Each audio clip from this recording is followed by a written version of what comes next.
पहला प्रश्न आया है कि आध्यात्मिकता से कैसे विभिन्न धर्मों में एकता लाई जा सकती है, क्योंकि विविधता हमारे देश में है और कई बार बीच बीच में धार्मिक वैमनस्य दिखाई देता है। आध्यात्म कैसे इसे एक सूत्र में बांध बहुत सकता अच्छा है? क्वेश्चन आपने किया।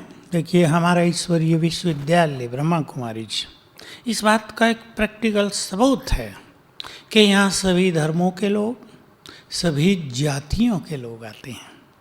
सच तो ये कि हमें पता भी नहीं चलता कौन कैसा, जब तक उसने मुस्लिम टोपी ना लगाई हो तब तक पता नहीं चलता।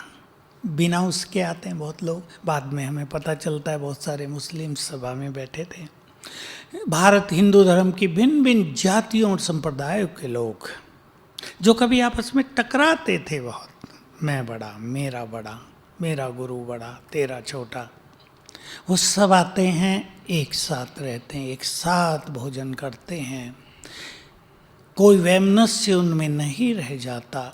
इसका कारण है उनको ये भाव दिया जाता है, तुम सब आत्मा हो, रूहें हो, तुम सब आत्माएं हो।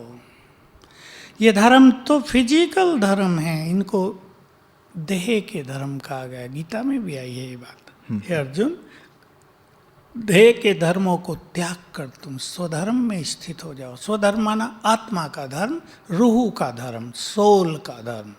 तो सोल सभी एक जैसे ही हैं। सोल्स में ये अंतर नहीं होता धर्मों का, शरीर के अनुसार ये अंतर बनता है। तो स्पिरिचुअलिटी ये सिखाती है, हम लोग ये सबको सिखाते हैं, यू ऑल आर सोल्स, सब रूहें हो और एक भगवान के बच्चे हो सभी। चाहे उसे आप कुछ भी नाम दें अपनी भाषा में, अरबी में कुछ और कहा तो उर्दू में कुछ और, इंग्लिश में, हिंदी में भी अलग अलग नामों में अलग अलग भाषाओं में अलग अलग नाम है।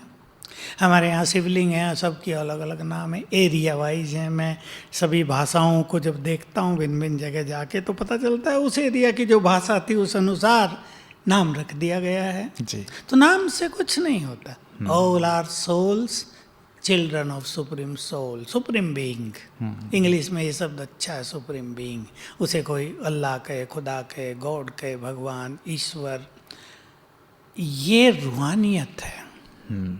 ये जब हम अपने अंदर बढ़ा लेते हैं तो ये नफरत और वैर भाव समाप्त हो जाता है। जी, मतलब ये एक सार है। बिल्कुल। और साथ में फिर धर्मों का सार भी मैं कहूँ तो धर्मों का सार होता है जीवन को स्वच्छ करना, निर्मल करना, मन के विचारों को सद्भावनाओं से भरना, काम क्रोध लोभ मोह अहंकार से स्वयं को मुक्त करना।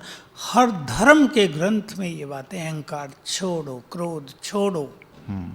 अगर धर्म ग्रंथों पर मनुष्य चलने लगे तो कहाँ लड़ाई झगड़े की मार्जिन है, सब खत्म हो जाए। केवल पढ़ते हैं, तर्क करते हैं, टकराते हैं, चलते नहीं हैं। चल कर देखो, सब एक साथ चलने लगेंगे।